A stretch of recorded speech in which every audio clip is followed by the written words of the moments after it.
श्री स्वामी समर्थ. आज अक्षय तृतीया. विदर्भामध्ये हा सण पितरांचा सण म्हणून साजरा केला जातो. म्हणजे या दिवशी आपल्याकडे जे पूर्वज वारलेले असतील त्यांचं पान आज टाकल्या जाते. तर अशा पद्धतीने मी आज टाईल्स पुसून घेतली देवाजवळची आणि कणकी जे आपलं गव्हाचे कणिक असते त्याच्या पिठाने आपल्याला रांगोळी काढून घ्यायची आहे. म्हणजे जे आपले चिन्ह असतात स्वस्तिक, ओम वगैरे, शंख असे चिन्ह काढून घ्यायचे. पांढरी टाईल्स असल्यामुळे ते तुम्हाला दिसत नसेल कदाचित.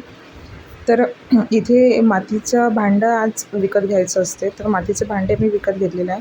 पळसाच्या पानाच्या पत्राळी आहेत आणि द्रोण ते घ्यायचे असतात आणि त्याच्यावरच आपल्या पितरांसाठी वाढण करायचं असते. तर अशा पद्धतीने मी इथे पत्राळी टाकून घेतलेल्या आहेत.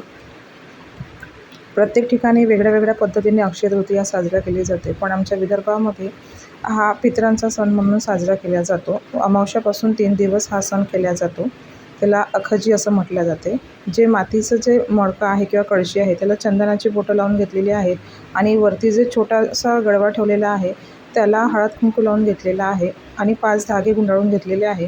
हे कशासाठी असते तर जे स्त्री आपल्या घरातली वारलेली असते त्याच्या नावाने कळशी आणि छोटं जे मडकं आहे ते पुरुषांचं असतं. अशा पद्धतीने जे सगळं काही आपलं अन्न तयार केलेलं आहे, आज शिजवलेला आहे स्वयंपाक, तो याच्यावरती वाढून घेतलेला आहे. आता तुळशीजवळ आपल्याला घास टाकायचा आहे. तर तुळशीजवळ आपल्याला पहिले पूजा करून घ्यायची आहे. त्याच्यानंतर देवाजवळ आपल्याला पुन्हा पूजा करायची आणि सगळ्या पितरांचा घास काढून ठेवायचा आहे.